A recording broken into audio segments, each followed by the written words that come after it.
everyone. Welcome back to Fantasy Filmball, the show where we turn movies into sports and sports into something we don't talk about here.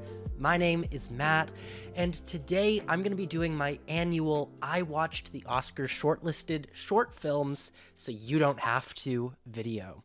Now, if you're watching this post Oscar nominations, this video doesn't just include the nominated short films, it also includes all the other films on the shortlist pre-nomination. So every year, the Academy narrows down hundreds of eligible short films to a list of 15 animated films, 15 live-action films, and 15 documentary films. So there are 45 short films total which are eligible for Oscar nominations at this point.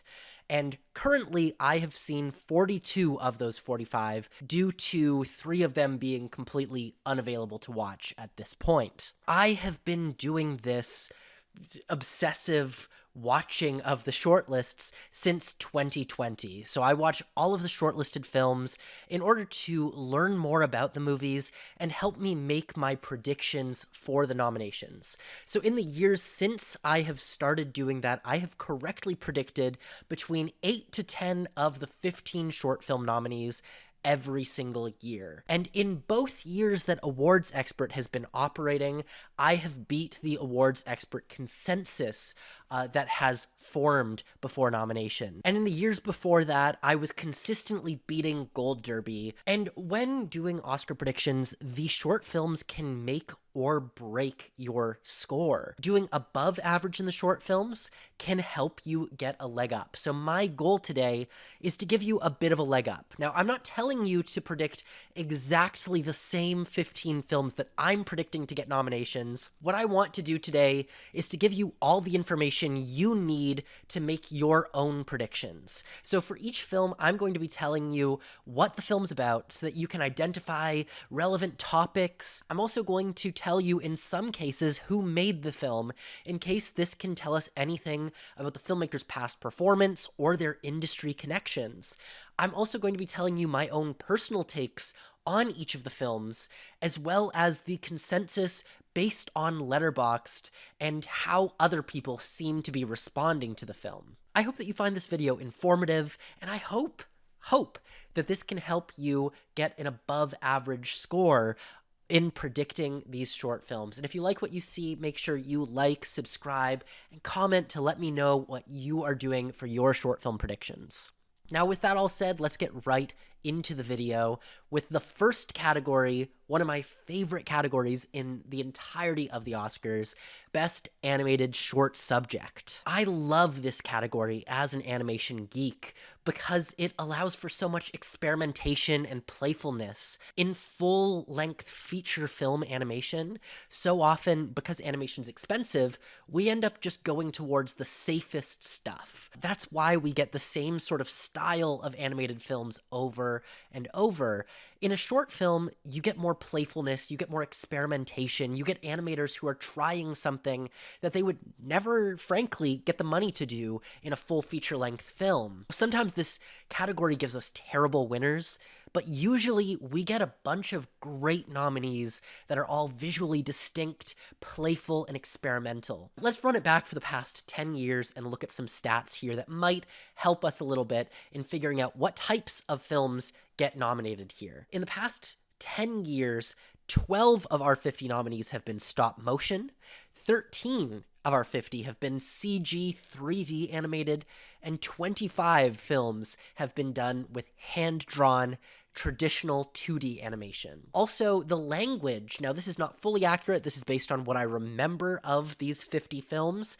18 films have been in English, 11 films have not been in English, been in a different language than English, and 21 of the films have had no language at all. And in terms of the audience, 15 out of the 50 films have been children's animated films, and 35 are films that sort of go beyond that. They're not really films necessarily for an adult audience, but they deal with themes or topics that might not be child-friendly in the way that we think of like a Pixar short film to be. And this is really the one short film category that actually has a precursor to it, because the Annie Awards, they award an award for best animated short film, and they also do animated special production, which sometimes features short films. Now, this is not a great precursor, but we can still take it into consideration. And when I say it's not a great precursor, in the past 10 years, only 19 out of the 50 nominated short films, 19 of them have been represented in the Annie Awards category for Best Short Film or Best Animated Special Production. That ranges from last year, 2024, 4 out of 5 of the nominees were represented at the Annie Awards, whereas in 2019, 2020, 0 out of 5 were represented at the Annies, so we get a lot of variation. But this year, 3 of our shortlisted animated short films show up at the Annies in the Best Animated Short Film category. Those are Snow Bear, The Girl Who Cried Pearls, and Cardboard. And additionally, 3 more of our shortlisted shorts show up in other Annie categories, but didn't make the cut for the main category of Best Animated Short Film. But let's get right into my predicted winner of the Best Animated Short Film Oscar, and that is Snow Bear. The past few years, I have predicted a film to win in this video that has ended up not getting nominated. Last year was A Bear Called Wojtek, the year before Once Upon a Studio, and the same feeling for me comes from this film, Snow Bear. If it's nominated, it wins, but I do feel like there could be a snub brewing.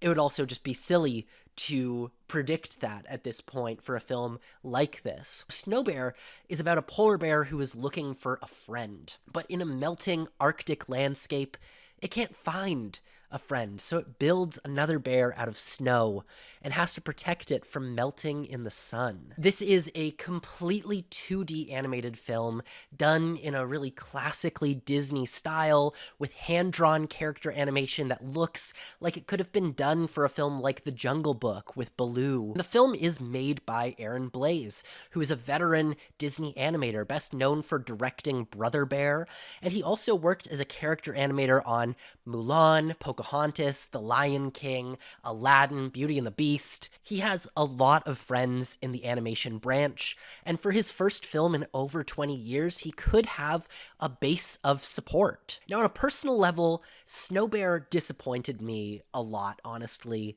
The character animation is skillful, but I found it to look a bit flat with how it's integrated into the environments and the backgrounds. It's like the animation is floating on top of the rest of the frame, not really interacting with it. And I found the story of Snow Bear to be overly saccharine. It's a little too sweet. It's clearly, first and foremost, before a story, it's a PSA about climate change. And it hits every single button that you would expect a climate change short film to hit. At times, like, it feels like you can hear Sarah McLachlan singing In the Arms of an Angel.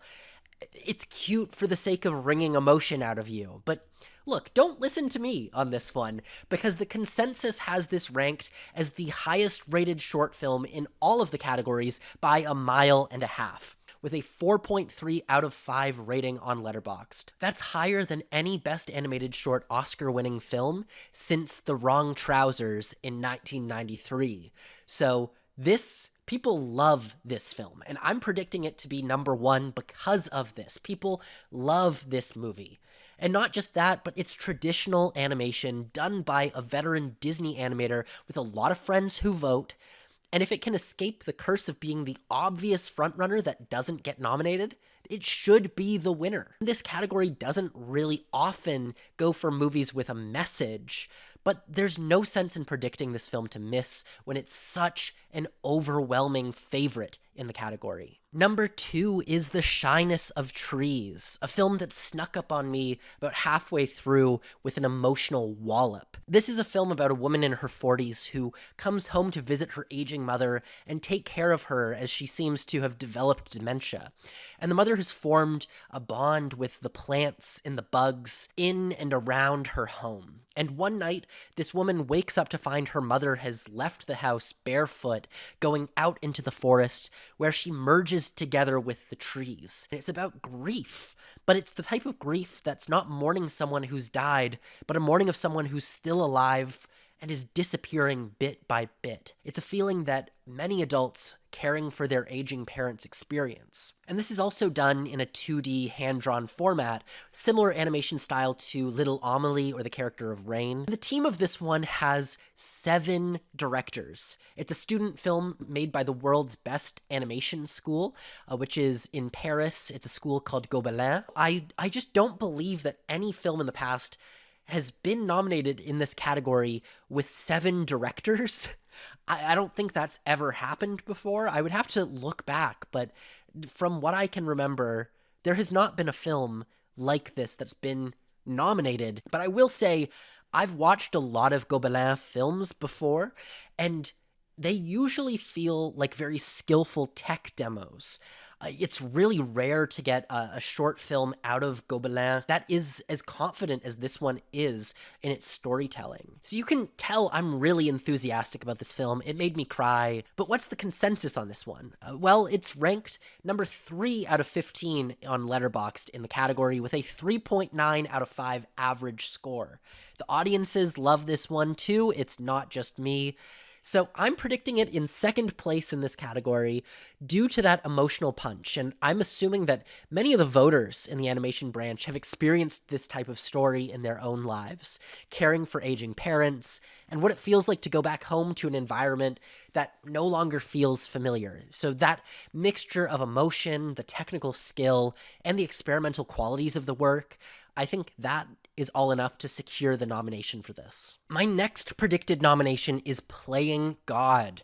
And I'm going to get this out of the way first before we get too deep into it. This is my favorite short film of the year, probably my favorite short film of the last 5 years. I'm going to be fuming if this does not make the cut. So Playing God is a body horror stop motion film, and it follows a sculptor who uses clay to animate life, shaping a figure with his bare hands. It's an act of creation that seems painful, torturous, as every part of this clay sculpture's body is formed brutally and violently. And surrounding this sculpture are dozens of failed creations of the same model. This is a horrifying film about an animated character who gets to look its creator directly in the eyes as its creator tells it that it's not good enough.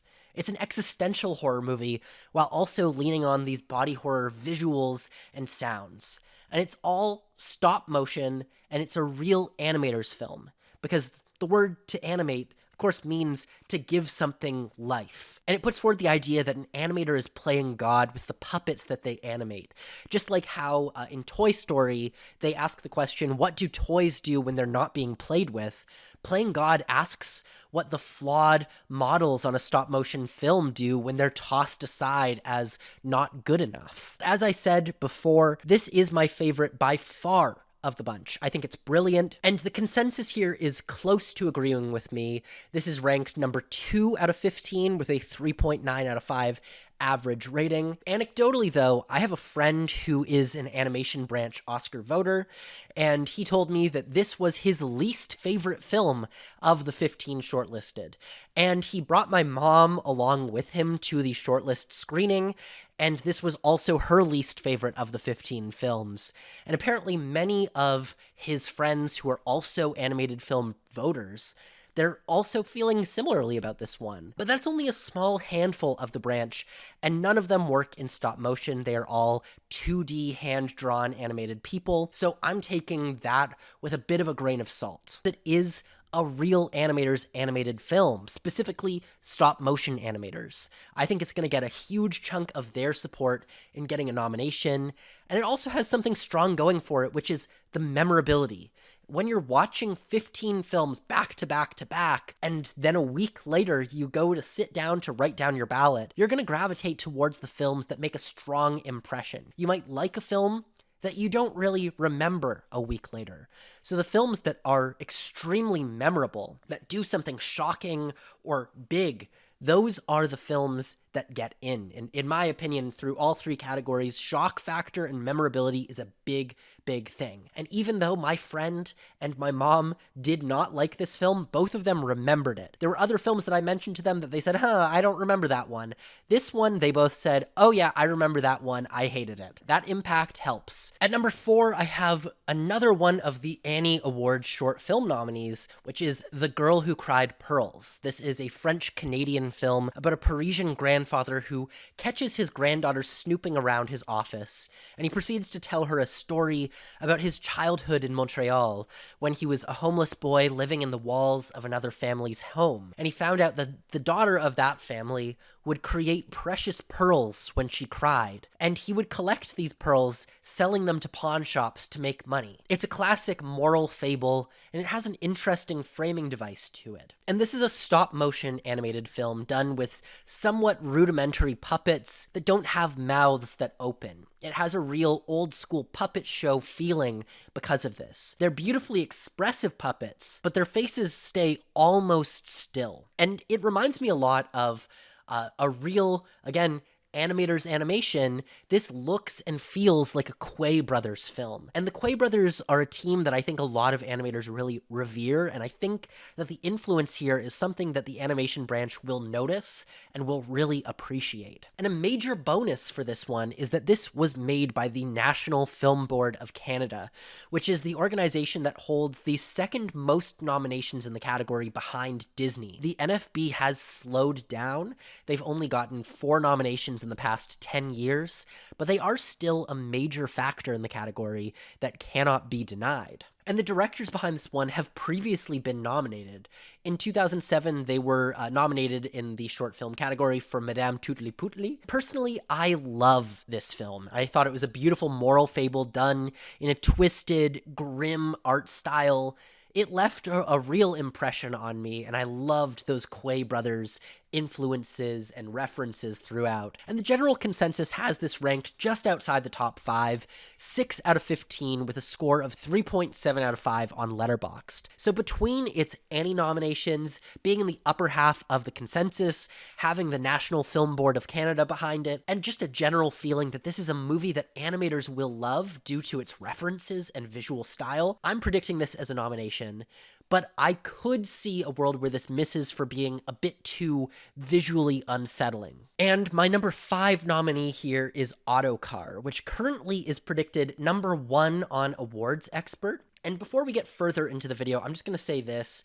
Something's fucked up on Awards Expert with the short films this year. All 3 of the categories, the top 5 is just alphabetically the first 5 films in the category. Autocar is the first film that comes up alphabetically, which means that like 75% of Awards Expert's predictors are predicting this to be the winner of this category. Don't listen to them, but I do think that this gets nominated. Autocar is a Polish-Belgian 2D animated film in which an 8-year-old Polish girl takes a bus from Warsaw to Brussels, and she leaves her parents back home. And on this bus ride, this big, scary bus ride into the unknown, all of her fellow passengers become these monstrous, giant animals. Wolves, bears, predatory birds. It's as if this girl is just surrounded by danger. And she tries to pass the time in the bus ride by drawing sketches in her notebook, but she loses her pen under the seat and tries to crawl to find it. It's a beautiful fantasy film about imagination,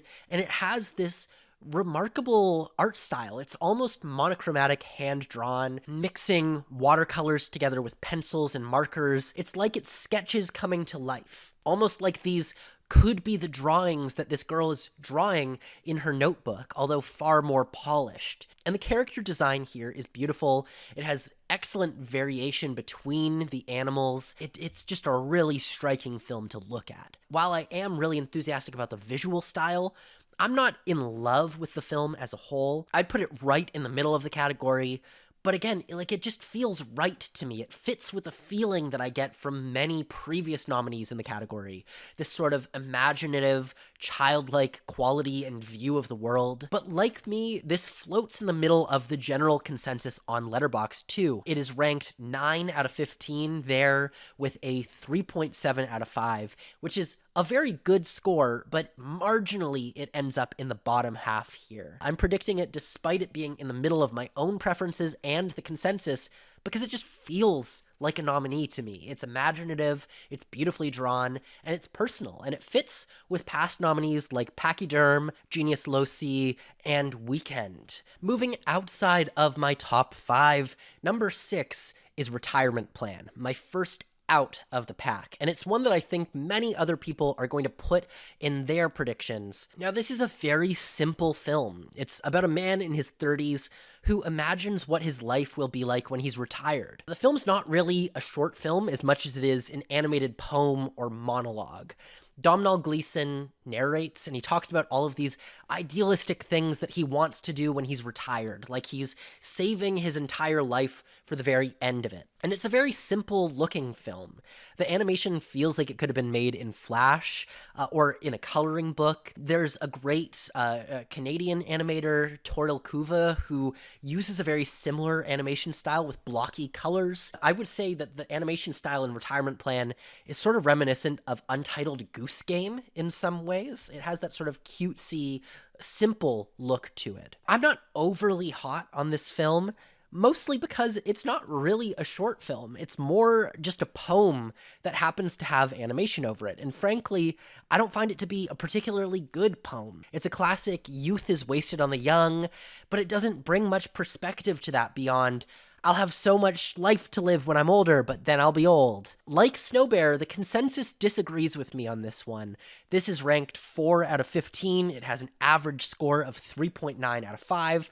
People love this one, and I feel like because of that, this can go either way. It's clear people really like this movie, but it just feels a bit unsubstantial to me, and I don't think that the animation of the film is going to impress voters, so it fully relies on being relatable. The film is about the feeling of wasting your life working, which is something that I'm sure a lot of animators will understand. It's a very labor-intensive art form, and if it manages to impress voters with the poem more than I was impressed, then don't count this one out. But right now, I've got it on the outside because I frankly don't think that they're going to be all that impressed by the writing. Another just outside film is Butterfly, which is a biography of an African man who learns to swim in the ocean, becoming an Olympic medalist for France, fighting racism, and becoming an icon in the sport. This is visually our most unique film. It's completely painted. I believe it's painting on glass. So it has this beautiful, unique look to it. The paint shifts from frame to frame. And we've seen a few films with this art style nominated in the past. Loving Vincent, an animated feature. Back in the 90s, The Old Man and the Sea won in the category. And recently we had Our Uniform, an animated short, which used the medium of paint on fabric. Now, my take on this one is that it's about as visually distinct and beautiful as an animated film can get. This is the type of movie that makes me love this category. Animation can be so much more than just the CG animation of Toy Story or Shrek. But as a story, that's where I'm less convinced in Butterfly. It is an entire life packed into 15 minutes, and it rushes through all of the events in a life so that everything becomes a bit insignificant feeling. Like, imagine one of those classic Wikipedia article biopics that goes from womb to tomb. Imagine if instead of being a 2.5-hour movie, it was 15 minutes, and it spent 30 seconds on every major life event, just rushing from thing to thing. Look, the consensus disagrees with me here. This is ranked number 5 out of 15 on Letterboxd with an average score of 3.8 out of 5. I think that it's visually compelling enough for people, and I feel like people are overlooking the flaws in the writing and the pacing, because it is so beautiful to look at. And so that's the battle that I have here for this prediction. It's probably the most beautiful looking of any of these short films, but it's also just so uninteresting as a film. You take away that gorgeous animation style, I don't think this even makes the shortlist. But the animation style, that painting, might be enough to give it the edge to get a nomination. At number 8, against my gut, I have to put Cardboard much higher than I want to. If nothing else, because this is one of the 3 films that landed one of those coveted Annie nominations, and that has to mean something. Cardboard is a story of a single dad and his 2 kids. They move to a trailer park, and the 2 kids use a cardboard box, a moving box, to pretend to be in a rocket ship. This is a CG animation. It looks like something that Illumination would put out. In other words, it's basically the most mainstream looking animated short film of the entire bunch of 15. And like an Illumination film, it makes the characters into animals for no reason other than they're cuter that way. And the director on this one, Jean-Philippe Vine, he has a ton of industry experience. He directed the 2021 feature film Ron's Gone Wrong, and he worked for Aardman Animations on The Curse of the Were-Rabbit, Pirates Band of Misfits. He also worked as a story artist for Pixar in the mid-2010s on Inside Out, Cars 3, The Good Dinosaur. This is a guy with a lot of industry connections. You can probably tell, personally, I don't think very highly of this film. I really hate animated movies that make their characters animals, but do nothing in the story to make them feel like animals. Why are these characters pigs? For what purpose? Is there any reason that they have to be pigs? Do they ever act like pigs? No. You could swap these characters for human models, and the story would be exactly the same, their actions would be exactly the same. If you're gonna use animals, give us a reason for them to be animals, either in the story or the way the characters act. Otherwise, it's just cheap, and it's using a shortcut to make us say, "Aww," and it uses a lot of those shortcuts. The classic single dad looking at a photo, a family photo, but his wife is no longer there, so we assume she's dead. It's trying to take shortcuts to get an emotional punch, to get people to say, "Aw," but this one's just not for me. And Consensus does agree with me here. It's ranked 14 out of 15 on Letterboxd with a 3.4 out of 5 average score. So this is near the very bottom of the category. But it did get an Annie nomination. And when asking my mom what she thought of the shortlisted films, she said that this was her second favorite of the bunch. This is cleanly animated. It's in a familiar style. It doesn't really challenge what we think an animated film can be. It makes it a safe nomination from the branch. This aims to feel like one of those classic Pixar short films that used to play before the films in theaters. In my mind, it falls short of being that, but I can definitely see it working for some people, and the guy behind it is industry connected, so clearly there's a reason it's on the shortlist, there's a reason it got the Annie nomination, and it could get in here too. Number 9 is Hurricane. This is a Czech animated film that fills our slot of an adult animation here. This is about a wild boar, half man, half boar, and he accidentally makes his favorite bar run out of beer, and he promises the cute bartender that he's flirting with that he's gonna go and get another keg for her. And it becomes this sort of wild, Tarantino-esque adventure as he dodges cops, he dodges thugs, and he dodges other obstacles on this quest to find more beer and get it back to the bar before closing time. The film is done entirely in black and white ink drawings, and it sort of feels like something that Robert Crumb would have drawn. It has this feeling of like an alt indie underground comic book. Like this could be a Fritz the Cat storyline and it would make sense. Personally, I'm mixed on this one. I don't think it lands with the punch that I wanted. I love the style, I love the vibe.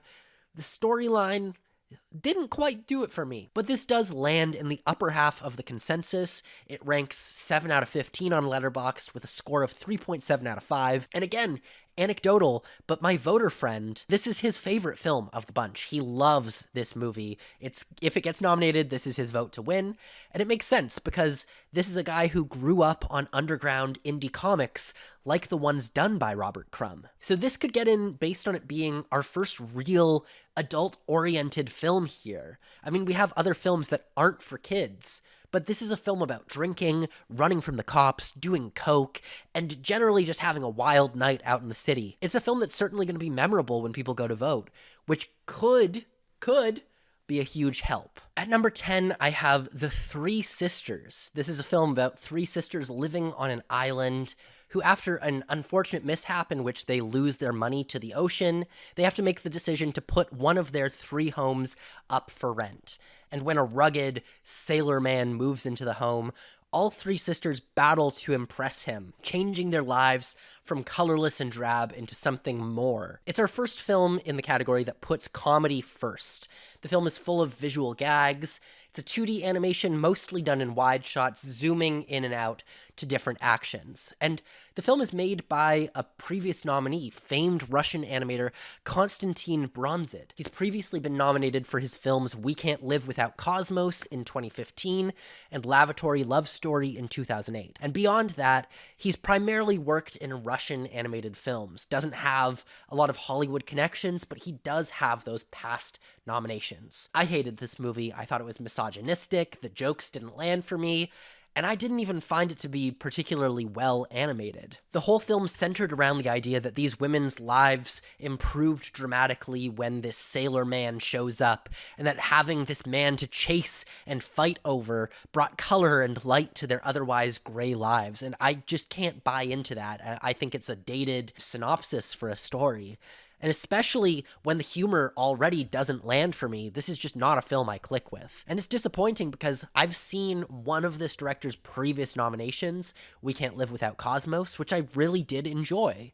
And consensus is on my side here too. This is the last place in the category on Letterboxd, ranking 15 out of 15 with a 3.3 out of 5 average score. Unfortunately, of the 15 films, this was my mom's favorite film, and I also asked her before the screening if she could tell me if any of the movies had a significant audience response, and she told me that Three Sisters was the last film of the 15 screened, and she said that she heard a lot of laughter coming through the audience throughout. Why have it at number 10? It's from an animator who has the credit, the cachet of 2 other nominations. It's also the only funny film out of all 15 movies. And in the screening, it gets a leg up by being the last film screened of the bunch, meaning that when people leave the theater, it's fresh on their minds. Will that be enough to boost it? I hope not, but it's possible. My last third of the category begins with number 11, I Died in Irpin. I Died in Irpin is a personal essay film by a Ukrainian animator speaking about her experience in the week after she fled from Russian invaders and the feeling of existential dread. What if everything since then has been an illusion and she actually died back there? It's done in rough monochromatic sketches, almost like it's drawn in the margins of a journal or in the center of a napkin. It almost looks like the drawings that you might find in a Roald Dahl book. Now, I really like this movie. The art style was striking, and the way that it spoke about the existential dread related to war and fleeing as a refugee, it's a perspective that I had not heard before. Like Retirement Plan, which I spoke about earlier, it's less of a story and more of a monologue with images over top. But here, it really gave me something new and interesting to think about. But the consensus does have this in the bottom half. On Letterboxd, this is number 10 out of 15 with a 3.7 out of 5. It's a good score, probably just marginally lower than some of those others. I mean, 5 films have a 3.7 out of 5. So, that's bringing us from like 6 to 10, all with the same score. So the case for a nomination here, the film could make an impact with its socially relevant story. It's about the war in Ukraine. It's about the status of being a refugee. But granted, not a lot of political films get in this category. In the past 10 years, we've had Letter to a Pig, which was about the Holocaust. We had Bestia and Bear Story, which were both about Chile's dictatorship disappearing people, as well as If Anything Happens, I Love You, which was about school shootings. That's 4 films in this category that have been issue films.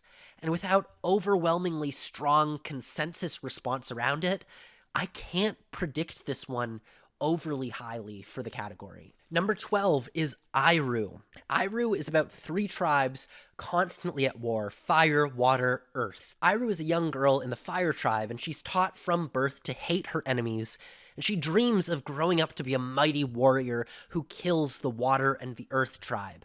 but she's too little to fight now. One day, when the water in the village well dries up, she's the only tribe member small enough to go down the well to investigate where the water has gone, only to meet two other children from the opposing tribes, also investigating their water going missing. This is a film about hatred taught from birth, tribalism that becomes blind, as people don't know what they're fighting for, only who they're fighting against. And this is a 2D animation, notably done by Cartoon Saloon, the famed Irish animation studio behind some of the most beautiful animated films of the past 20 years, like Wolfwalkers, Song of the Sea, and The Secret of Kells. But unlike those films, Iru feels a little bit rough and unpolished in its animation.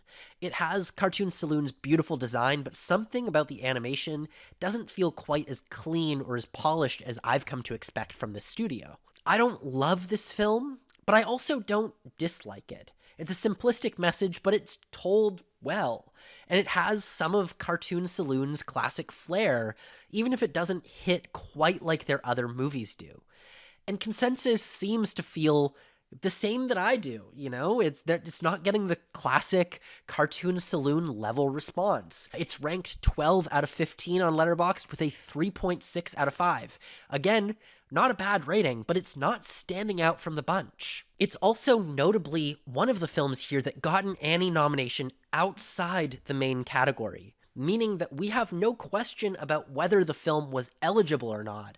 We know it was eligible, it just wasn't liked enough to make the main category. And if it couldn't make that main category, why would it make this one? It just seems like a film that gets visibility due to who made the film. Cartoon Saloon is behind it, but it's doomed to be a film that most people watch and say, well, it's not as good as their other stuff. At number 13, Forever Green. This is about a bear cub lost in the woods without its parents, and it finds a pine tree that takes it in as a child and raises it.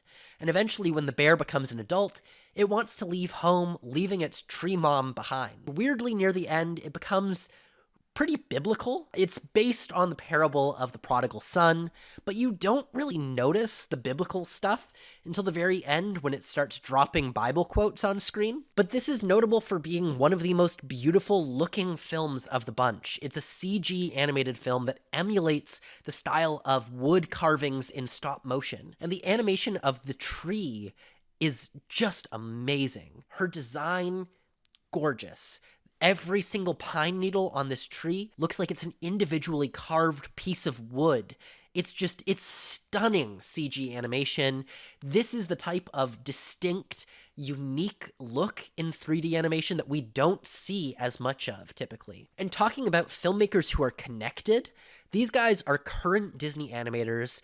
They worked in the story department on Encanto, Wreck-It Ralph, Zootopia, Moana, Frozen, Big Hero 6, and all of their sequels. And they've been making Forever Green in their lunch breaks at Disney, seemingly because they wanted to do or make films that are a little bit more faith-based than what the studio is doing. In terms of the two Lonely Bear movies that we have in the category between this and Snow Bear, this one feels much less saccharine and preachy to me, weirdly, because this is literally a preachy film.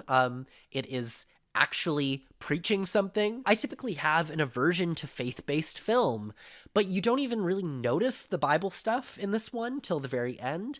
And even then, you can easily look over it.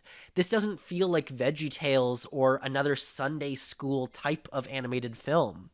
And the consensus has this just slightly in the bottom half. Number 8 out of 15 with a 3.7 out of 5. Again, it's another 3.7 out of 5. So it's just like floating right in the mix there. We can't have two bear movies.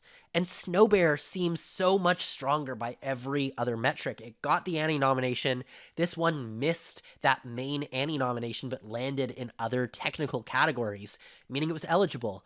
This has a lower score than, people love Snow Bear, and Snow Bear is from an industry veteran, while this is from people who are well connected, but may not have a narrative around them. Almost anyone who would vote for this movie is going to vote for Snow Bear instead. And I really doubt that many ballots will have both films on it because they're so similar. People will choose between them. Number 14 is The Quinta's Ghost. This is a horror-adjacent film about a period in the Spanish painter Goya's life, in which his mental health and physical health was rapidly deteriorating, which can be seen in his paintings of this period, which have been dubbed the Black Paintings. And this film turns this period in his life into a haunted house ghost stories, in which these paintings are moments that he lives through in his illness. And it's a gorgeous looking 3D animation, playing with lots of painterly techniques,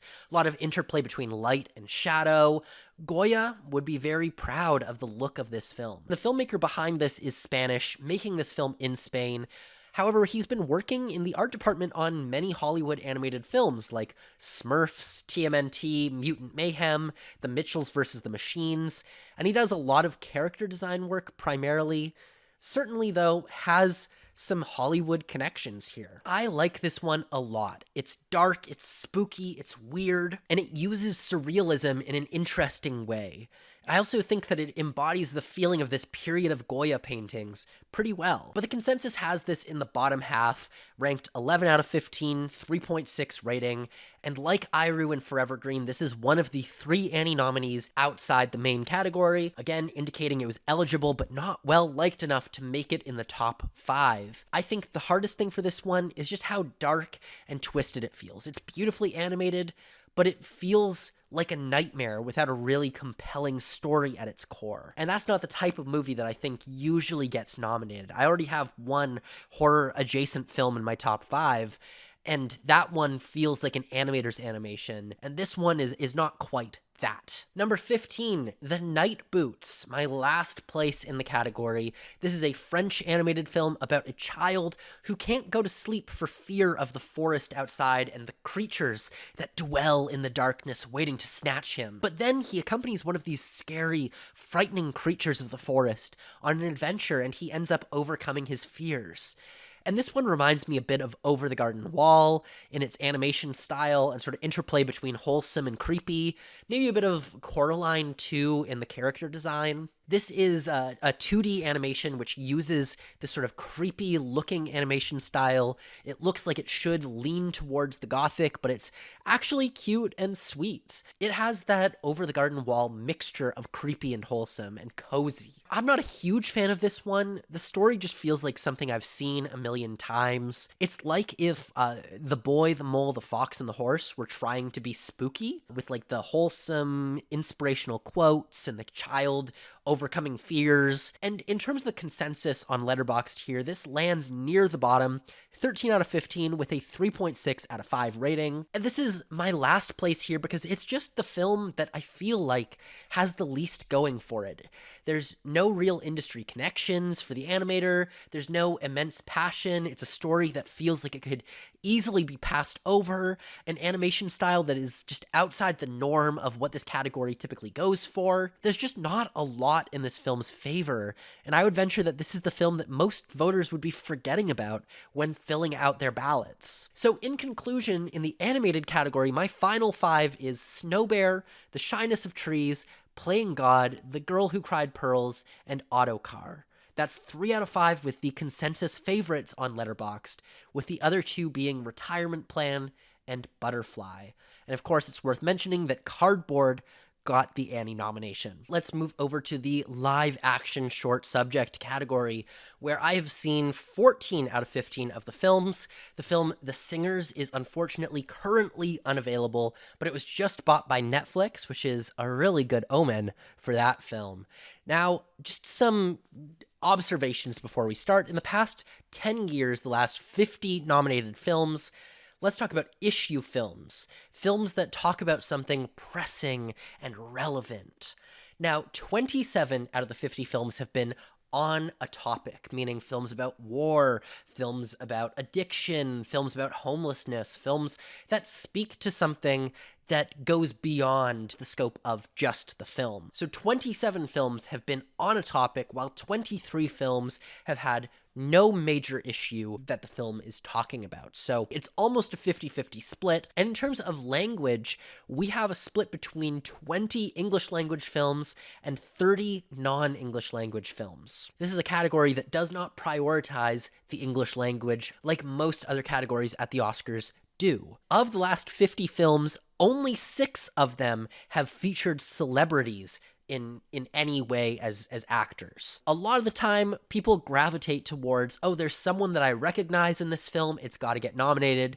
It's only happened 6 out of 50 times in the past 10 years. A better stat to look at is films about kids getting hurt. 16 out of our last 50 nominations have featured children either dying, being injured, or being put in harm's way in some form or another. So this category, clearly, it's easy to game. If you want to get an Oscar nomination for Best Live Action Short, just kill a kid. This category doesn't really have a precursor, although sometimes we get crossover with BAFTA, and I'm going to talk about that for one of our films here, but that's not really a quality predictor, as so many BAFTA-winning films are not even eligible for the Oscars, and so many Oscar films are not even eligible for the BAFTA, because BAFTA only nominates or awards British films. I usually hate this category's shortlist.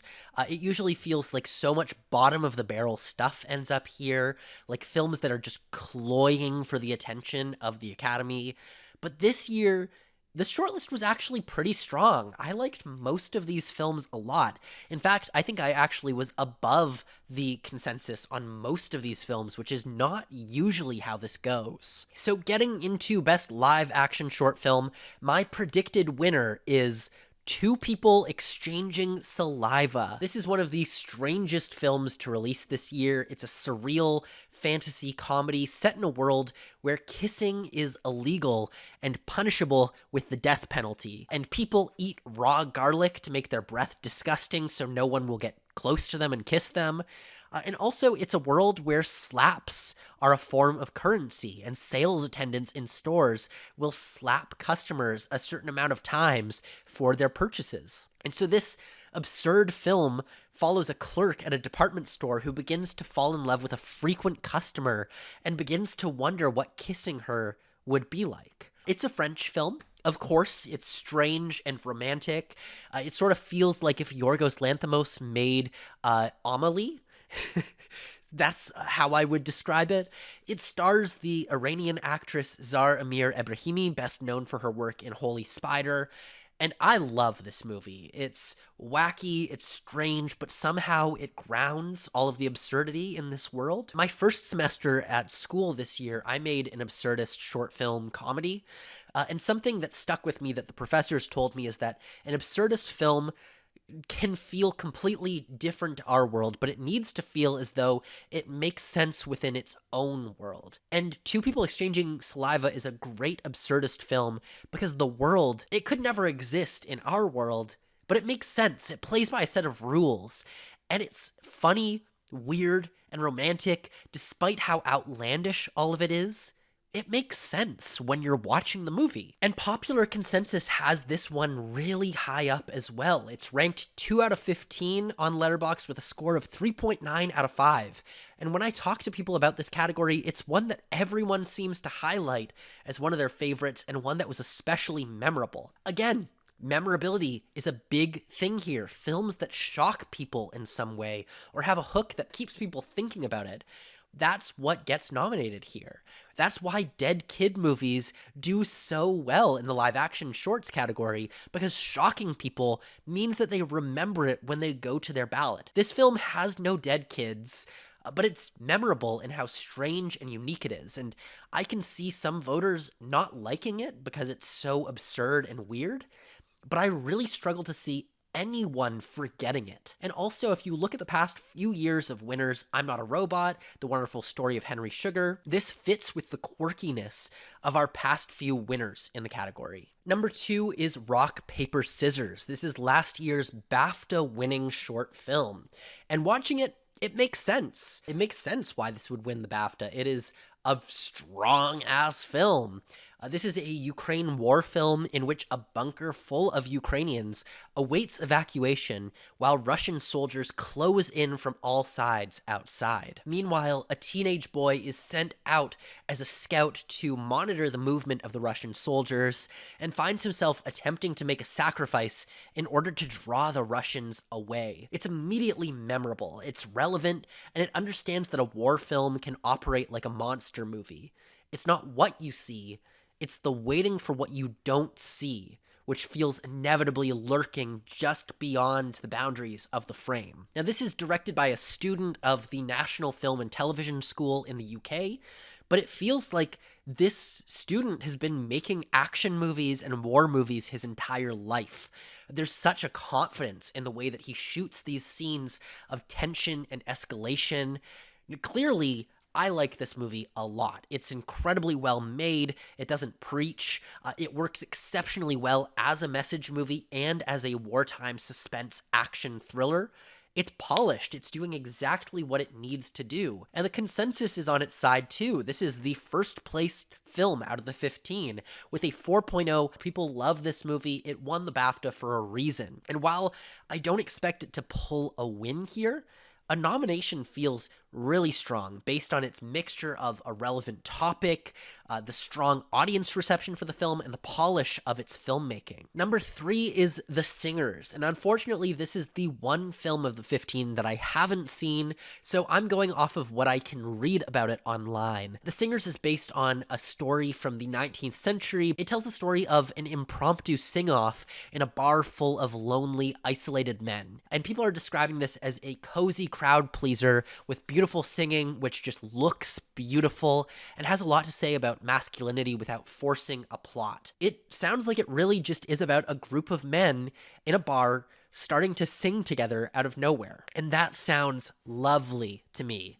And the director of the film is Sam Davis. He's mostly a cinematographer. He shot Sean Wang's film Didi.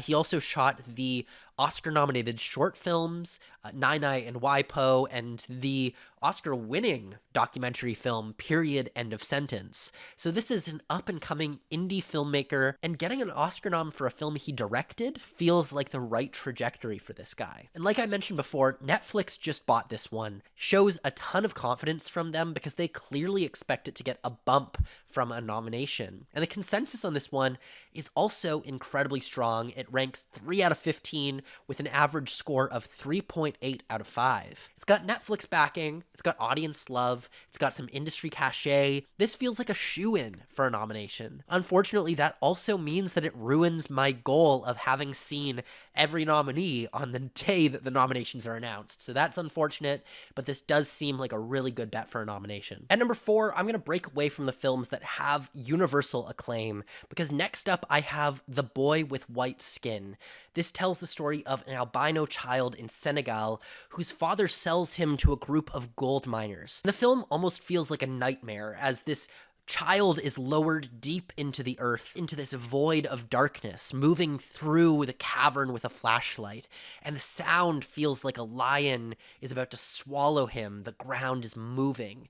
And technically, even though, spoiler, the kid does not get hurt in the end, he feels like he's at danger the entire time, and he's ripped from his father's arms, he's abandoned by his father and sold to these gold miners. So I'm going to consider this to be our kid gets hurt movie of this year, because he is certainly put in harm's way. I personally loved this film. The sound design in particular I thought was exceptional.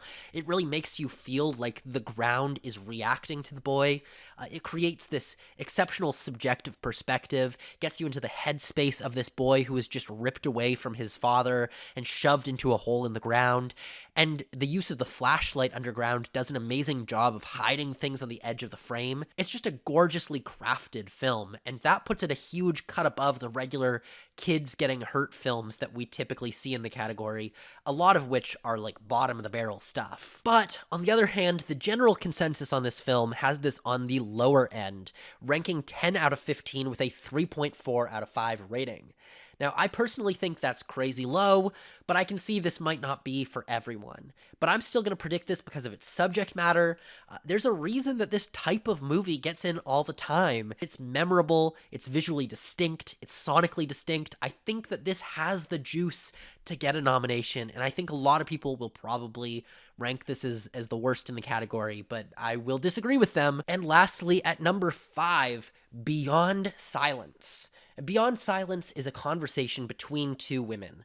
One of them is a deaf PhD student who is claiming that a professor sexually assaulted her, and the other is the dean of the university who needs to fight against the student on behalf of the school regardless of her actual beliefs or her own personal experiences. And in a year of Sorry Baby and After the Hunt, this is clearly a relevant topic on people's minds at the moment, and this film has something that no other film in the shortlist has. It's got one of the best performances of the year. Deaf actress Henrianne Johnson is a tour de force here, and it's surely going to help the film's case with a lot of voters because she is so unbelievably good. The film itself, beyond the performance, didn't impress me all that much, mostly because I just don't love this particular format of short film, which I dub the argument film, which is a movie that starts and finishes in the confines of an argument, showing two people yelling at each other, discussing their various points of view. Films like this are like if you watched that climactic argument scene from Marriage Story out of context. You know, you need 90 minutes of buildup before a scene like that to feel any sort of catharsis from people yelling at each other. And this really is no exception to that. The exceptional performance at the center of it definitely raises this up a bit in my estimations. And the general consensus for this one is strong as well. It places 4 out of 15 with a score of 3.7 out of 5. So I'm going to predict this because of that strong performance, because of the topic at the center of it, which is clearly floating in the collective consciousness this year. I think that this just has what it takes to get that nomination. And again, this is one of the awards expert predicted 5, keeping in mind that the awards expert predicted 5 is just the first 5 alphabetically, so this one is on there, and lucky them because I think they will get that one right. Now moving out of the top 5, number 6 is Butcher's Stain. Butcher's Stain is our Israel-Palestine representative short film here, and it tells the story of a Palestinian man working in a grocery store in Tel Aviv as a butcher, and his co-workers' prejudice that they hold towards him. And when the posters of the Israeli hostages keep being torn off the wall in the store's break room, his coworkers begin to blame him and trying to get him fired. A huge part of predicting this film is the subject matter at the center. It's the only film of the 15 films here talking about this extremely relevant and pressing issue. But granted, in the past couple of years, I've tried predicting a Palestinian film in this category and have not gotten that one correct. Like last year, An Orange from Jaffa was one of the films predicted in my top 5. It did not make the cut in the end. The last time, actually, that we had a film about the topic of Israel-Palestine was in 2020 when 2 of our short films were about Israeli-Palestinian conflict with White Eye and The Present. And like I said, past few years, we've had a few Palestinian films that seemed on the bubble of the category but did not make it in. So predicting exclusively based on topic, it's not really an infallible way of predicting, but it's definitely worth putting this one on the bubble for that reason. And the film is strong. I definitely personally like this one quite a bit.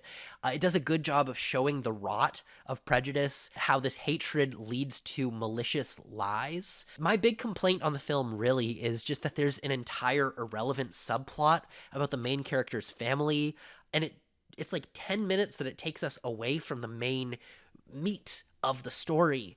It's a short film. We don't need all that. We don't need all that extra stuff. Just give us what the movie's about. And consensus has this one near the bottom of the ranking. It's ranked 12 out of 15 with a 3.4 out of 5 rating. But despite that, this has subject matter in its favor.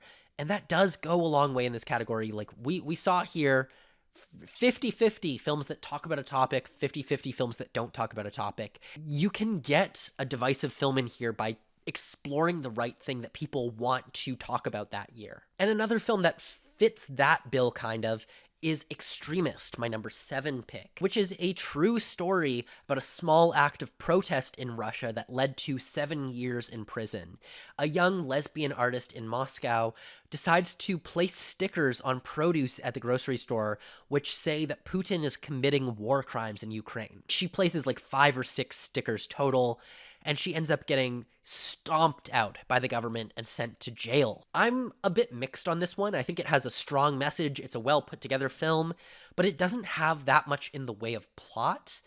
It also has one of the strangest endings I've seen in a while, although it's certainly a memorable ending here. And consensus on this one is about as mixed as I am, ranking it 11 out of 15, 3.4 out of 5. But consensus, like Butcher's Stain, does not take into consideration topics. And again, this is strong because the topic of the Ukraine war and acts of protest in a totalitarian state are relevant topics that people might want to push forward. And while the ending is definitely divisive, it's also memorable.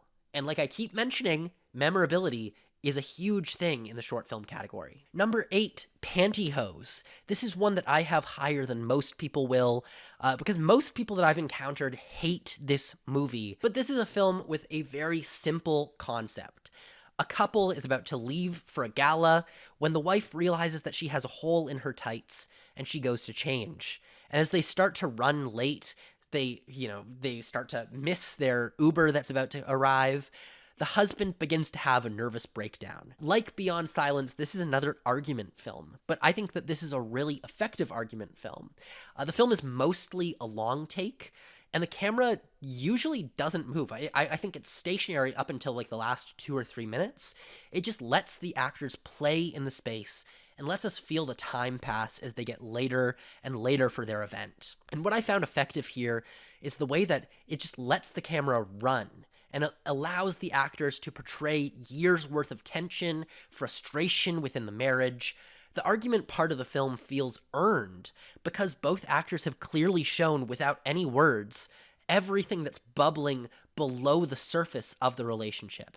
But consensus disagrees with me on this one. I like it way more than anyone else seems to. It's ranked 13 out of 15 with a 3.3 out of 5 rating. Many of my friends think it's among the worst of the bunch. I might be the only one that I know who really digs it, but I do dig it, and I think that some voters will too, especially because of the use of the one-take shot format. In the past 10 years, 2 other nominees have used this technique, White Eye and Mother. Many other films have been shortlisted and used a one-take as well, but have not been nominated. I think it'll go the same way as those films. Again, like every year, it seems like there's one long-take film that doesn't get a nomination, but it's still worth noting that sometimes a technique like this can be a draw, can add some memorability to voters and give them a reason to vote for it. Number 9 is Dad's Not Home, a film about 2 brothers living with a father who has dementia while actively pretending their dad is okay so that child services does not separate them. Both boys are experiencing behavioral issues at school while also having to convince the school that everything is okay at home. In some ways, I think you could call this a kid getting hurt movie because it is about 2 young boys going through extreme emotional trauma as they deal with a father who's essentially unresponsive while trying to dodge being taken away by the state. I'm not a fan of this one. It sort of falls into the overly saccharine camp of short films that I normally dread this shortlist for, but fortunately this is one of the very few films in the category that fits that bill this year, so I didn't have to make my way through too many of these. But consensus does have this in the upper half of the rankings at 7 out of 15 with a 3.6 average score. And this does have a lot going for it. It's about kids going through absolute hell. It's emotionally stirring to many viewers, and it touches on the topic of dementia. Overall, though, I feel like I've just seen so many short films like it over my years of watching this shortlist, and this just feels like a movie that doesn't make the cut in the end. I've seen so many films that fit this bill before. Sometimes they get nominated, sometimes they don't, and I'm leaning don't with this one. Number 10 is Adieu. Oh Lord. Just a warning, this is one of 2 films in this particular shortlist that I believe are among some of the worst short films that I've ever seen. Adieu is about a high school drama class in the middle of a rehearsal for Much Ado About Nothing, which is interrupted by an active shooter situation. And as the students of the class hide in the dressing room backstage, the teacher finds herself face to face with the shooter, who is a former student of hers, and who she manages to calm down by reciting Shakespeare with him and reminding him that he was a good student of hers. Jennifer Lewis from Blackish plays the drama teacher, and she tries her best with the material, but my God, I just feel like this movie does everything wrong.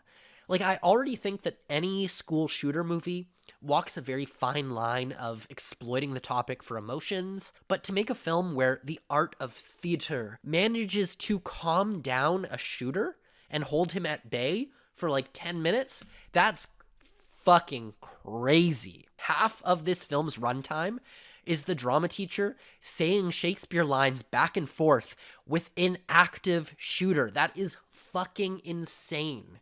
It is so melodramatic, it's over the top, and it's so self-important, which is the worst sin in this category.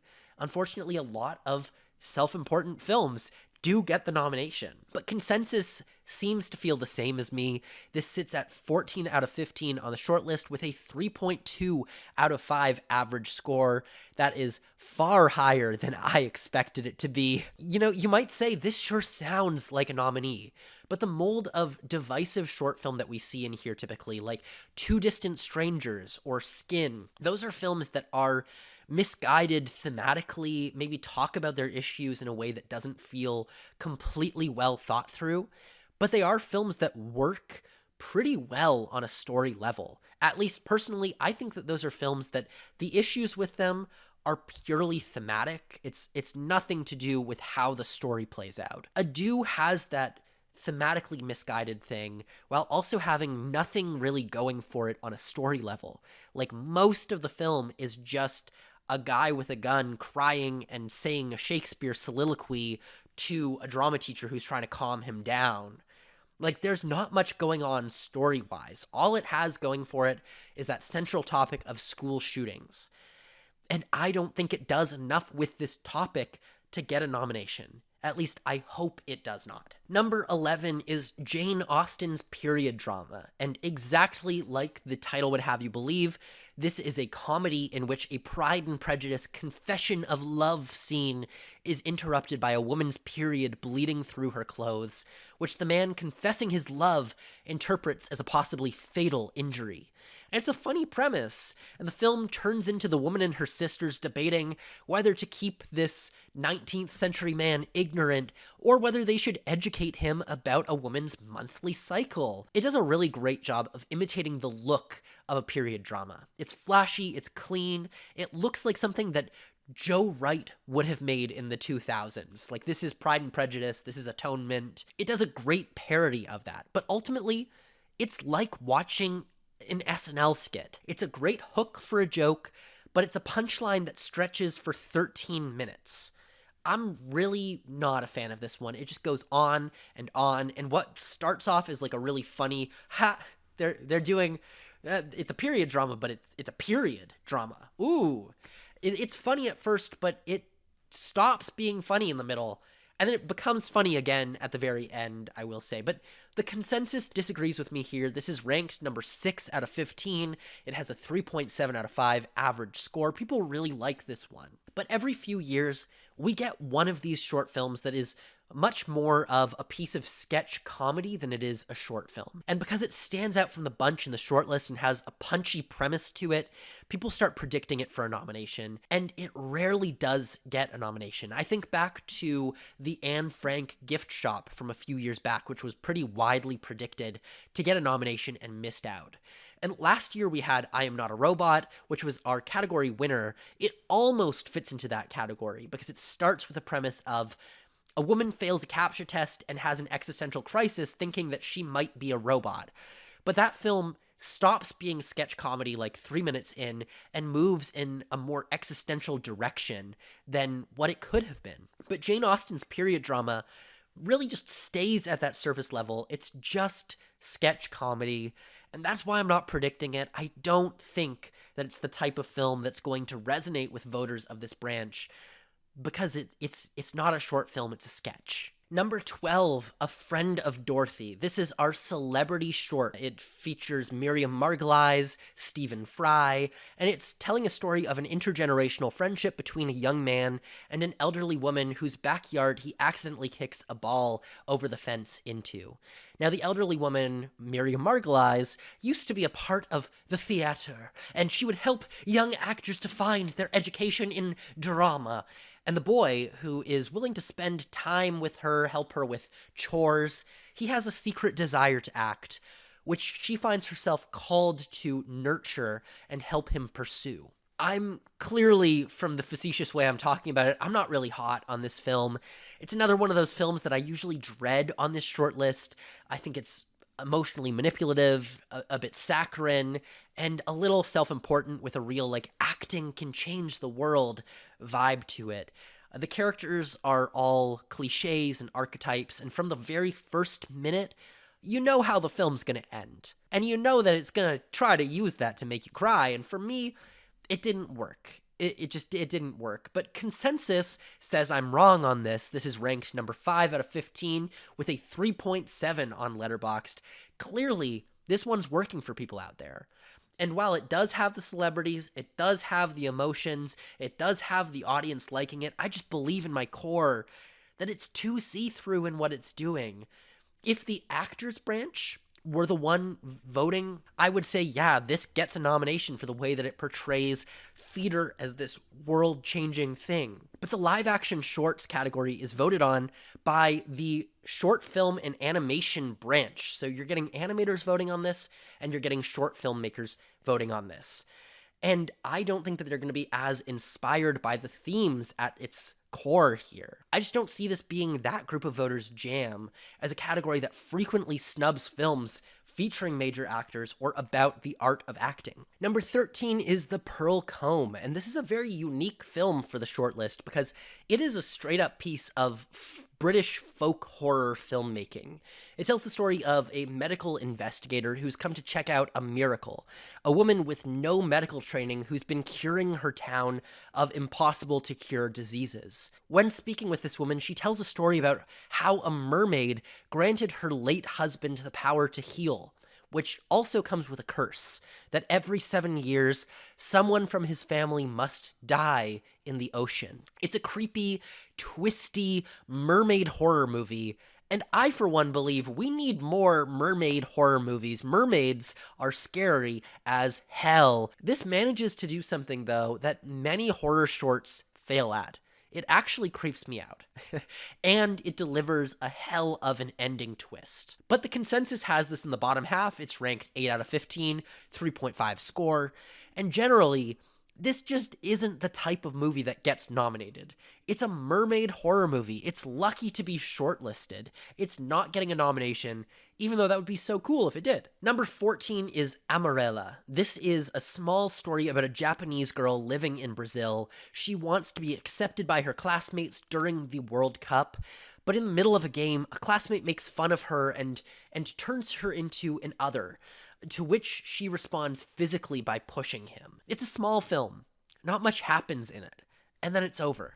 It has something interesting to say about immigrant children and a feeling of not fully belonging to your parents' culture or the culture you were born into. I just don't think it feels like it says it in the most compelling way as a story. Personally, I just feel like this is too small of a film. It didn't get me invested in this girl's story, and her action at the end didn't feel dramatic enough to make the movie feel like anything more than a tiny anecdote. And consensus is sort of on my side here, ranking it 9 out of 15 with a 3.5. This one is too tiny. It's too small. It doesn't manipulate emotions. It doesn't push us to feel something. It just happens.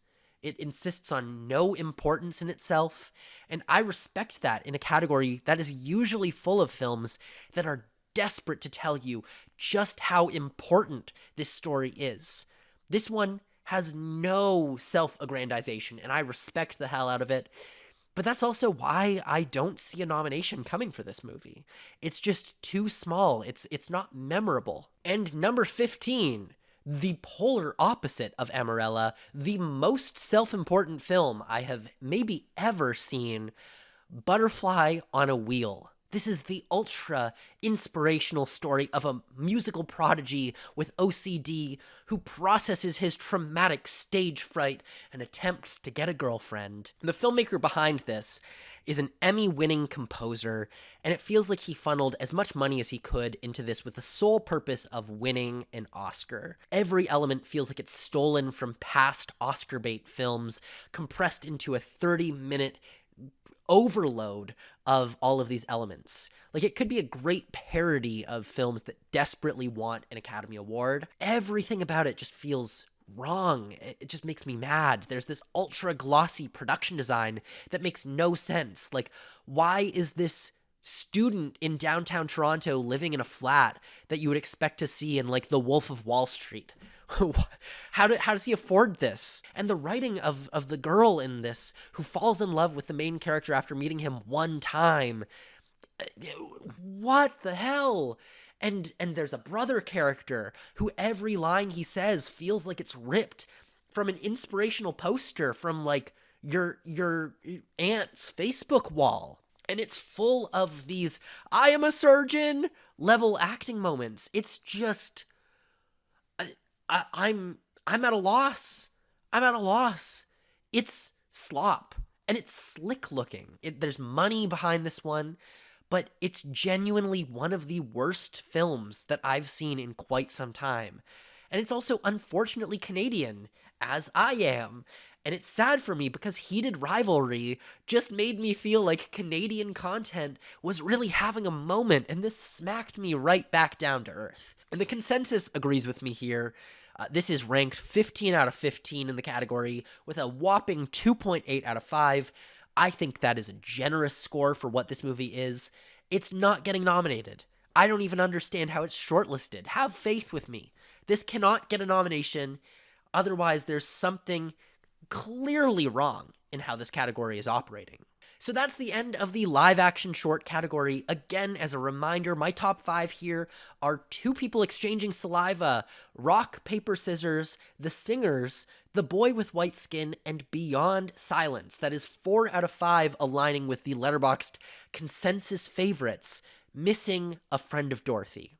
And let's move to the last of the 3 categories, documentary short subject, which I have seen 13 out of 15 of. Looking at the breakdown of the past 10 years, issue films, 41 out of 50, have talked about some sort of big issue, while 9 out of 50 films really don't have a pressing political cause at the center of the film. So clearly, films that lean towards something big, a big topic, those are the films that get nominated here. Jumping right into the category and my rankings of probability for a nomination, my win pick is All the Empty Rooms. This is a film that follows CBS correspondent Steve Hartman as he embarks on a project in which he visits the families of school shooting victims, taking photographs of the preserved bedrooms of dead children. The film is made by a filmmaker who was nominated just a few years ago for Stranger at the Gate. I like this one quite a bit.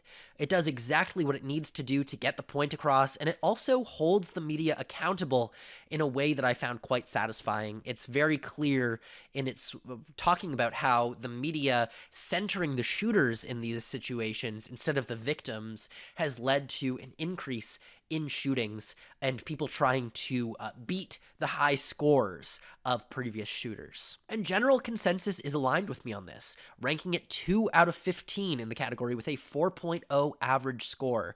This really feels like our winner. It's got a gut-wrenching premise, it's well executed, it's on a pressing, relevant topic, audiences like it, and it's a Netflix release. And unlike Adieu, it does not horrifically mangle the topic of school shootings. This has everything it needs to be our winner for this year, and honestly, I'd be a little bit surprised looking at the rest of the category if this was not our eventual winning film. My personal favorite in the category is The Devil is Busy, which follows a security guard at an abortion clinic as she lays out her daily tasks in making sure that the women coming into the clinic are safe from harm from the protesters outside.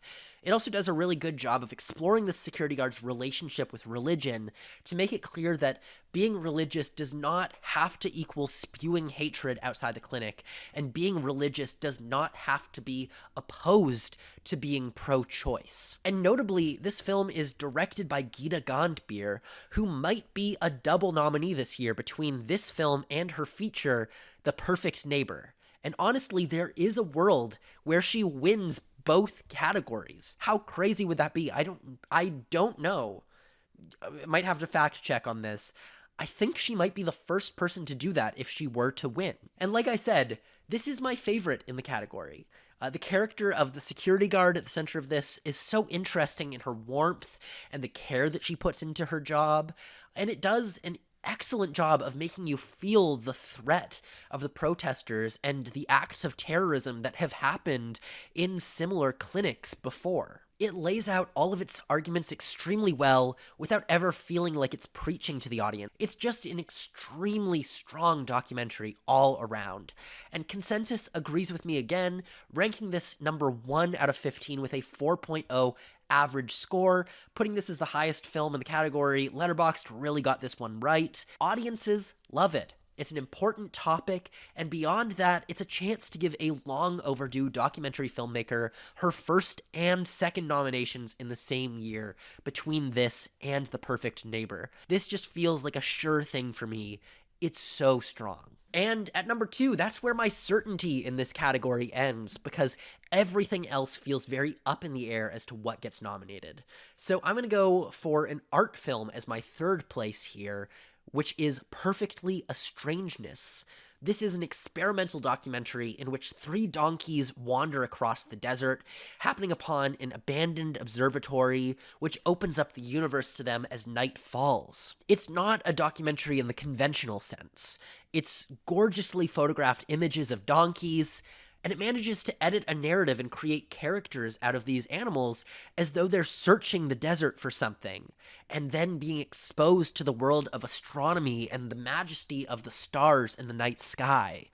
And this film has hit basically every major film festival. It premiered at Cannes in the short film competition. It has that art film clout, and artsy people love it.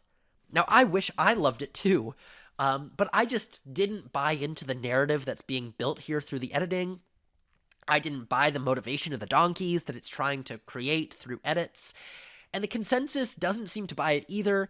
Letterboxd has this ranked 10 out of 15 with a 3.4 out of 5.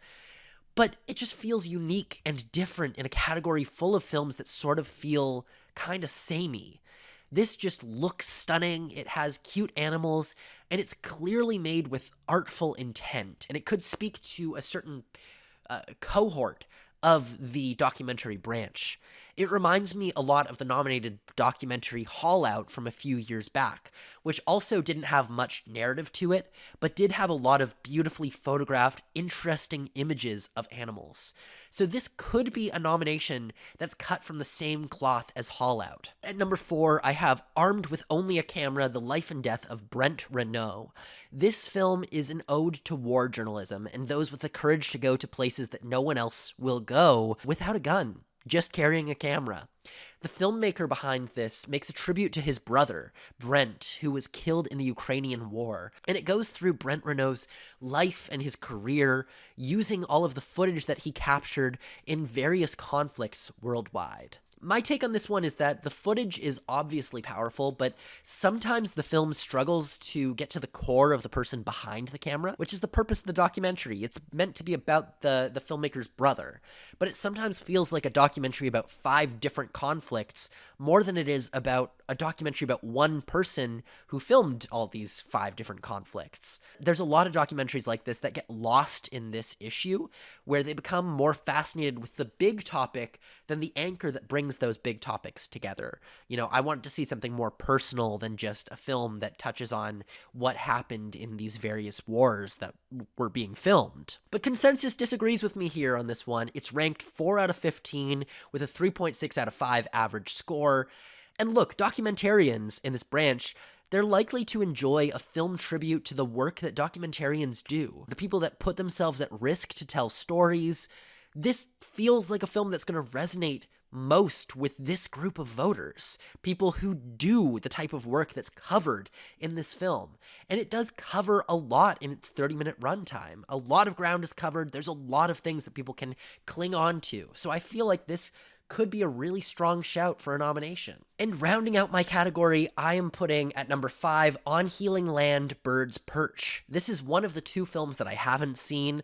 This is going to be releasing in early February through the LA Times. It's a documentary about the origin of one of the most famous award-winning photos of the Vietnam War, in which a general shoots a Viet Cong soldier point blank in the head. The film looks at both sides of the conflict and its reverberations through the years. The filmmaker interviews the children of all of the people in the photo. The man holding the gun, the man being shot, and people who were affected by both of these people outside of the photo. All of these individuals whose family members are related to this photo in some way share their perspective on the war as 50 years have passed, but the trauma remains. It sounds like a fascinating film and a perspective we don't often get to hear, the different sides of a conflict and how these sides remember it collectively. Consensus for this on Letterboxd places it 6 out of 15 with a 3.5 average rating, which isn't exceptional, but it is compelling to me just on the premise of it. And seeing as there's another Vietnam film here, which I'm going to talk about in a few picks, this just seems like it might have the edge on how it approaches the topic and the nuance that it presents it with. Moving outside of the top 5, number 6 is Rovina's Choice. This is about malnutrition in Africa and the impact of Donald Trump's cuts on USAID, which provided funding for food supplies and medicine to developing regions. The film intercuts the story of the former head of USAID with the story of Rovina, a mother who had to make a fatal decision to either keep her malnourished child in the hospital or to get back home to feed her other children. It's a political documentary that's working overtime to convince us of its perspective, that USAID did not deserve to be cut. And it does it well. The issue here is that the only people who are ever going to watch this film are people who already agree that cutting USAID was cruel and a terrible decision. No one at all, not a single soul in favor of cutting these programs is ever going to be open to watching a film like this. This is a prime example of preaching to the choir. It's preaching beautifully, but look, the entire audience is already singing that song. Consensus has this lower down probably for that reason. A lot of people don't love being preached to when they're in the choir, so this is ranked 11 out of 15 with a 3.4 average score. But look, the Academy has shown time and time again in this category, they don't mind being preached to. It feels like the type of film and the type of message that the Academy will want to amplify. And that's why I have it at number 6. They just might amplify this. Number 7 is Bad Hostage, a film that I really hope can make it in. This is a personal essay film linking together 3 different cases of Stockholm Syndrome. The original Stockholm bank robbery case, the kidnapping of Patty Hearst, and the filmmaker's own grandmother's hostage situation in the 1970s. And through linking these 3 different cases and the stories around them, the film presents a thesis that Stockholm Syndrome is a way for people to write off the experiences of hostages, usually women, as delusion or hysteria. It also looks directly at the sexism deeply rooted in police work and presents this topic in a way that I'd never seen before. By the end, it completely convinced me of its thesis, and I will never think of Stockholm Syndrome the same way that I did before. It's brilliant how it completely changed my perspective in 40 minutes. I don't even like true crime. I thought this nailed it. And Consensus on Letterboxd has this top 5 too, ranking it 5 out of 15 with a 3.6 rating. But look, I don't know if I can put a true crime documentary in my top 5. This type of documentary is being looked down on by large portions of documentary filmmakers who view this boom of popularity in the true crime documentary genre as being a sellout of the art form. I mean, we had Charlie Shackleton making Zodiac Killer Project this year, which was basically a documentary filmmaker's cry for help that the only way to make money in this art form is to make schlocky crime movies. I feel like there's a lot of filmmakers who are actively against this type of movie, specifically filmmakers that have the credits to be in this branch of the Academy. I feel like they're not going to look very highly on a true crime doc. Even a true crime doc as thoughtful and persuasive and artful as this one might struggle to cut through with some documentary voters who just dislike this type of filmmaking. Number 8 is We Were the Scenery, which is the other Vietnam film on this list, which also manages to be a film industry documentary. This is a film about 2 Vietnamese parents who back in 1978 were refugees from Vietnam in the Philippines, hired by Francis Ford Coppola to play Viet Cong soldiers in Apocalypse Now. And the film looks over footage from Apocalypse Now, talking about the experience of fleeing Vietnam from the war and reliving it on camera in Coppola's film. It's a pretty interesting mashup of topics, and it does it pretty well. It sometimes feels a little bit like the filmmaker believes that he's dropping like a big bombshell, exposing the trauma that Coppola put these parents through, while these parents, they really don't seem all that affected by the experience. They don't seem like this really impacted their lives in any significant way. They're telling it like it's a funny story to relate at the dinner table, while their child is like extrapolating that this is like a massive source of trauma for them. It is an interesting topic to consider, how the extras in a war film may actually be refugees from that war, and is it just to put people back into that space? I'll also say here, the advertising for this film has been top notch. Even before the shortlists for the short films came out, I was getting Instagram ads for screenings of this film. For some reason, I kept getting ads saying, "We Were the Scenery, screening near you. Attend the screening for your consideration." Like, when the shortlists dropped, this was the one title in the category that I recognized. That's what campaigning is all about. You know, I look at this and I go, oh, I remember that one. I know that one. I've seen that one advertised. And if voters are experiencing what I experienced as a non-voter being advertised to with this movie, that could give it a leg up. And consensus is very, very strong on this one. It's ranked 3 out of 15 with a 3.7 out of 5. People really like this movie. But ultimately, though, I'm keeping it out because I think that On Healing Land, Birds Perch is a more direct and nuanced take on the conflict. And I don't think that being about Apocalypse Now or about the film industry is going to give this one a leg up from the doc branch. If it was more general voters, Apocalypse Now would really help this film. I don't expect the documentary branch to go, ooh, Coppola. Well, I gotta vote for it. It's Coppola. It's Apocalypse Now. I know that movie. I don't expect that to be how it works. At number 9, I have Heartbeat. This is the other film that I have not seen in the category. It comes from multiple-time nominee Jay Rosenblatt of When We Were Bullies and How Do You Measure a Year. This film is apparently just 25-year-old footage of an argument between Jay and his wife, who is the co-director of this film, as they discuss a miscarriage and their ongoing struggle to have a baby.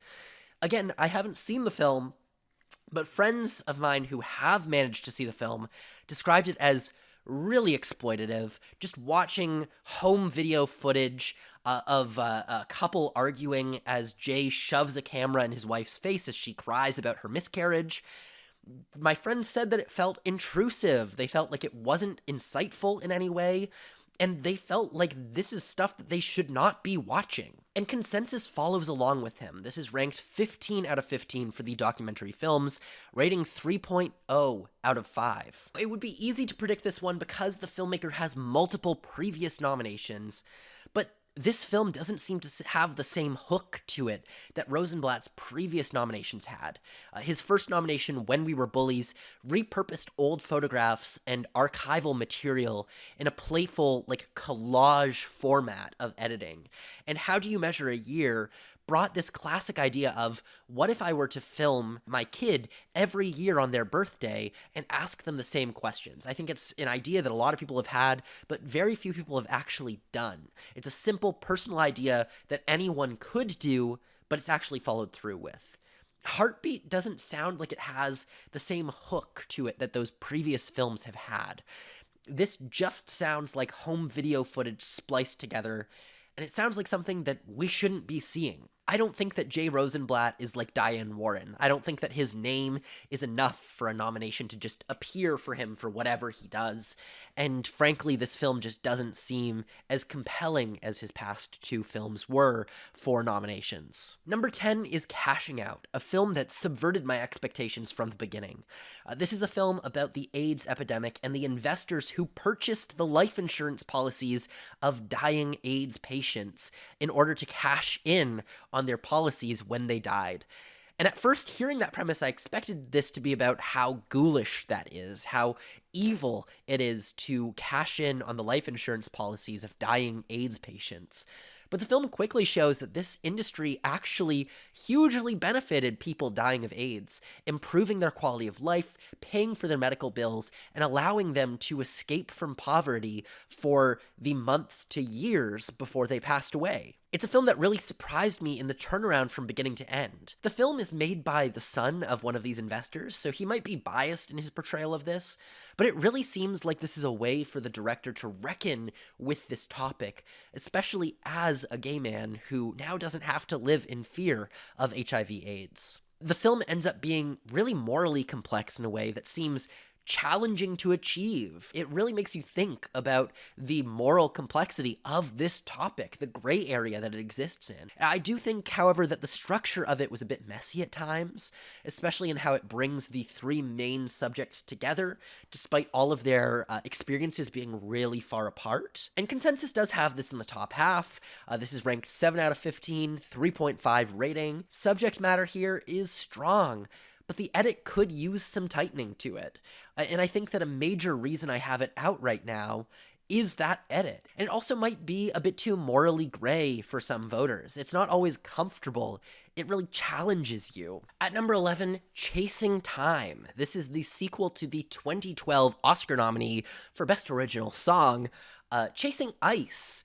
Chasing Ice was a documentary about a photographer taking on a massive project of time-lapse photographing the melting of major glaciers around the world.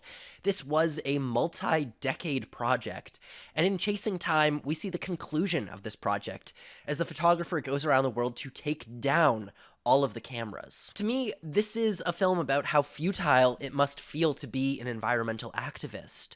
All you see is failure, the destruction of what you've spent your life fighting for, and any hope of turnaround will come long after you're dead and gone. It's a film about mortality more than it is about climate change, and the way that the activists who fight for a better world will be gone before that world exists, if it ever does. I think, though, that this is a film that requires seeing Chasing Ice to really land properly, and that's probably why it won't be nominated and why the Consensus has it ranked 12 out of 15 with a 3.4 rating. It's easy to see this as just another climate movie. I think it is more than that. I think it has more on its mind than just the ice caps are melting. But I don't expect most viewers to agree with me on that. I think that you do need to see the first film to really see where this is going with it. That's a pretty forgotten documentary, and I don't expect this to get a nomination. Number 12, Children No More Were and Are Gone. This is about peace protesters in Tel Aviv and the silent vigils held by pro-Palestinian Israeli people who hold up images of Palestinian children killed in the bombings of Gaza. The main thing about this film is that while it's important subject matter, it's largely just silent footage of protests. It's 36 minutes long, and after the first 3 minutes, it doesn't really give much new information. It's just a lot of silent footage of protests. It's the same footage over and over of protests of people silently holding up pictures. And for me, the most interesting part of this film is seeing the reactions of passersby to these protests. The reaction of average Israeli people and the anger and sometimes violent response brought out towards these protesters simply for holding images of dead Palestinian people. It is undeniably important subject matter, but the actual film doesn't really have the same power that the subject does. To nominate the film would just be a show of support for the topic more than it is for the film itself. But I think that there are other films this year that can show support, which are also stronger films as well in different categories. And Consensus has this bottom half as well. 9 out of 15, average score 3.4. And for a film about this cause, which typically gets films well into the 4.0s, The Voice of Hind Rajab has a 4.6 out of 5 right now. Butcher's Stain in the last category also had a 3.4 while being about this topic. For films like these about this topic to be so divisive shows that they're just not really hitting with the core audience. So I'm just not sold on this film as a nominee. Number 13, All the Walls Came Down. This is a film about the Los Angeles fires of last January. And really, this feels like two films in one. On one hand, you have a really sensitive portrayal of racial disparity in the burned neighborhood of Altadena and the redlining through the years that led to this. It also talks a lot about homelessness in these racialized communities, gentrification, and the institutional investors that are trying to swoop in and gentrify the neighborhoods in the rebuilding process. On the other hand, you also have one of the most out-of-touch films about the director mourning her mansion that burned down in the fires. It becomes this materialistic film as this extremely wealthy white woman starts talking about, her personal belongings that she lost. And it's just so strange that the same film can have the filmmaker showing people fighting against homelessness, talking about racial segregation, redlining policies, gentrification, pushing marginalized groups out of their homes, have that same movie then go to the director crying over a burnt grand piano being craned out of the ruins of a $20 million mansion. The director of this film is the heiress of an airline company. She's surely going to be able to rebuild everything. But the film is also about those people who can't afford to rebuild anything in the same neighborhood. Her neighbors, who she visits in a Quality Inn hotel. There's a strange duality here, and that's why it's so low. Even those who want to vote for a film about the Los Angeles fires might be similarly torn about how the topic is portrayed here in such a Queen of Versailles way. This is also why this is ranked 14 out of 15 of the list with a 3.2 average score. I think a lot of people are similarly feeling like the film is weirdly out of touch, even though so much of it is really powerful. And it's not to say that rich people should not cry about their house being burnt down. It's just weird to imply that your story belongs in the same film as a film about people who are unsure if they'll be able to get insurance payouts to rebuild their homes, people who were left with nothing. Number 14 is Classroom 4. This is a really solid film, which is going to suffer from one major thing here. It's not really structured like a typical film. Classroom 4 is about a university class in which students enter into a prison and take a class on the history of the prison system alongside a group of inmates taking the same class. The film takes a fly-on-the-wall approach to sitting in on the classes, but it's not so interested in the characters in the class as it is in letting the audience take part in the lessons and occasionally seeing the interactions between students and inmates. And I liked it for exactly this reason. Rather than being a classical documentary, I feel like I got to learn from watching the professors speak, and also listening to the perspectives of the students and the inmates as they discuss topics from different perspectives. There's some cringy moments in here where students lecture the inmates on prison abolition. It's kind of crazy to have a 22-year-old girl telling the prisoners, actually, no, you're wrong. The prison system should be abolished, when the people actually experiencing it are actually, no, there are some people in here who deserve to be here. There are some of those cringe moments of moral superiority of Gen Z, but mostly it was just interesting to listen to the perspectives and to learn alongside the students. And Consensus has this at number 8 out of 15 with a 3.5 rating. But being a little unconventional, being not really a normal documentary film, I don't see this having the passion that it needs to overcome being a little bit unconventional in its approach to just showing with no real editorial perspective. And the least likely film to be nominated in the category is Last Days on Lake Trinity. This tells the story of a trailer park closing in southern Florida, and the mostly elderly inhabitants who have no choice but to find new places to live. It's sort of like a nomad land story. The elderly homeless living in RVs. But the issue here, and what puts it so low on my list, is that the film doesn't take perspective or a point of view on what's happening to these people. It doesn't talk about the implications of the landowner that's foreclosing on these elderly people being a megachurch. It doesn't talk about the circumstances leading to these old folks being homeless in their 80s. It doesn't talk about the companies preying on retirees for labor. It just sort of shows one person as they deal with having to move. And it could have touched on so much more, but it sort of just skirts around it. And I feel what makes this film so unsatisfying to most viewers is that you can see what's just below the surface. But the film just skims right on top of the pond. You can see that beautifully clear water right at the bottom. You can see what could be talked about, but it doesn't. It just sits on top, floating around. But that's why this is ranked 13 out of 15 with a 3.3 average in the consensus. And this is why I think that this is the least likely film to be nominated of the bunch. So as a recap, my predicted nominees here are All the Empty Rooms, The Devil is Busy, Perfectly a Strangeness, Armed with Only a Camera, and On Healing Land, Birds Perch. This is 3 out of 5 of the consensus favorites, missing We Were the Scenery and Bad Hostage. Anyways, that brings me to the end of this annual short film video. I've been talking here for the last 2 hours. I'm recovering from being sick. My voice hurts like hell. So if you've been watching this whole time, thank you for being here. Thank you for listening in. I hope that this helps you in picking some of your predicted nominees, and I sure hope that I did not lead you astray. Please don't get mad at me if I did. Anyways, though, thank you so much for watching. Remember, like, subscribe, comment if you made it this far. And as always, my name's Matt, and this has been Fantasy Filmball.